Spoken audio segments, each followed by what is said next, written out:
This morning, a judge is set to officially charge a former Littleton bus aide with multiple counts of assault.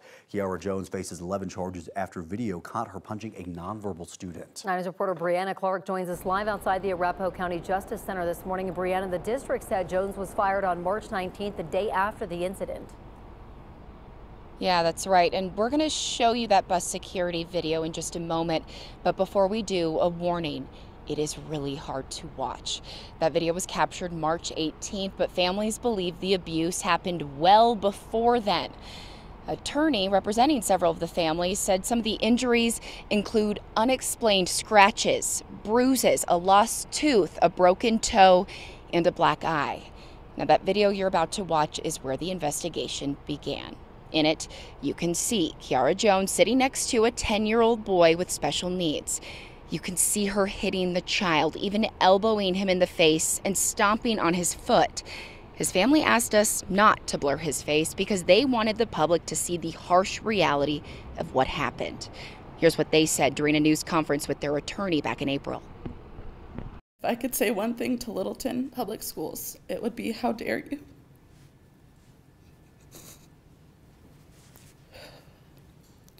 How dare you fail my son in such an astonishingly preventable way.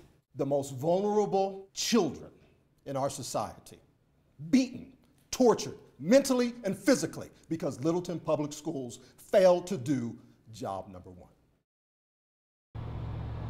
The district said Jones was hired back in August of 2023. They also said that she had very limited access to students during her employment. She is set to be arraigned here at 10 a.m.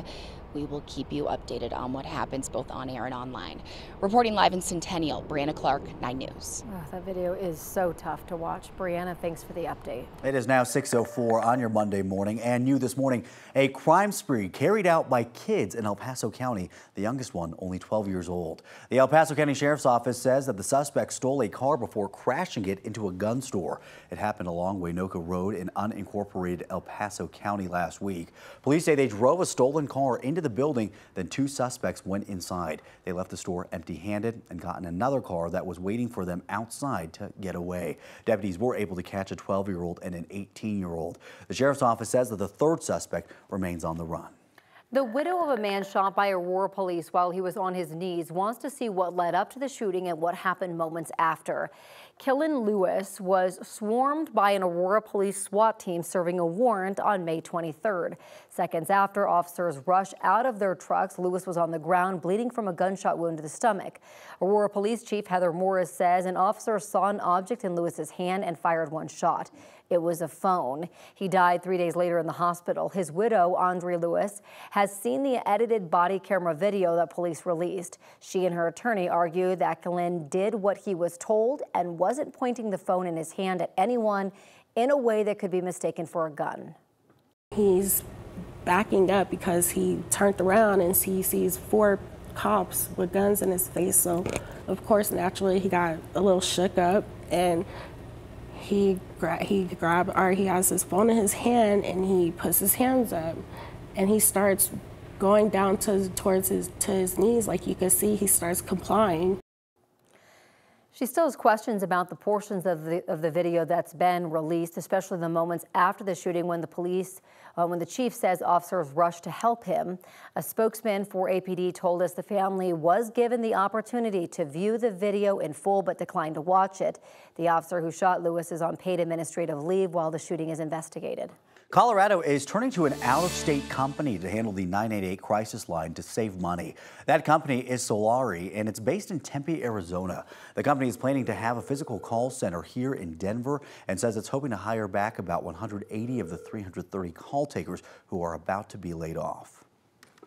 Yeah, it's critical for us to hire local because we only know so much. You know, when we're talking about situations and geography on the Western Slope is very, very different than what you would see in Metro Denver. And so we're very in tune to that.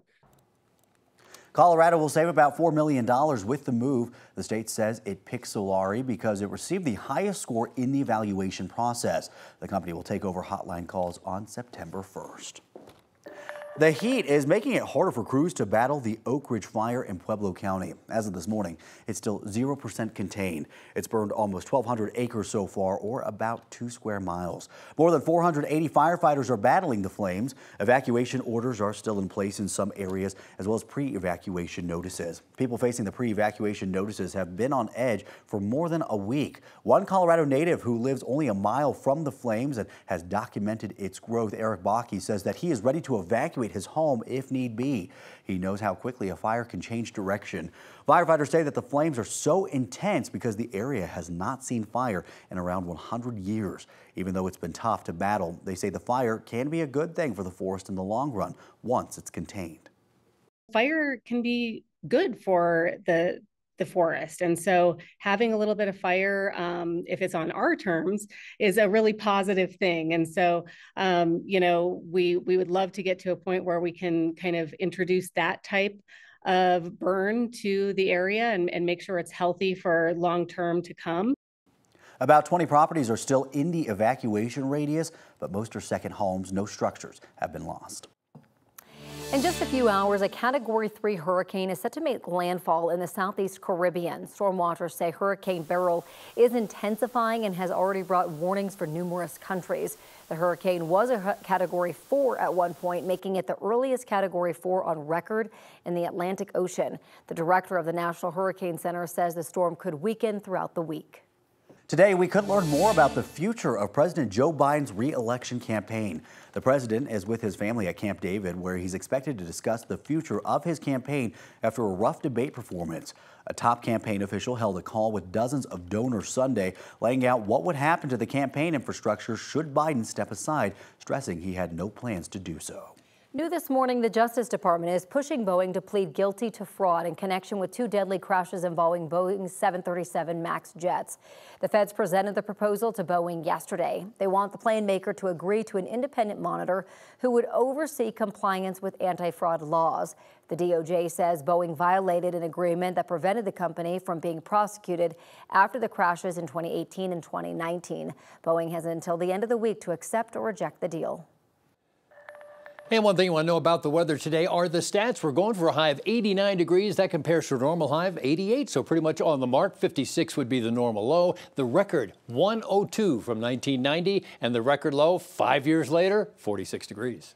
And thank you so much. 6:09 right now. Sky 9 giving us a look of that water main break right at the intersection of Colorado Boulevard and 8th Avenue. So these are all the northbound lanes. You can see that right lane is blocked off, and it looks like there was a crash, which is causing this mess. Right now, DPD is blocking about a lane.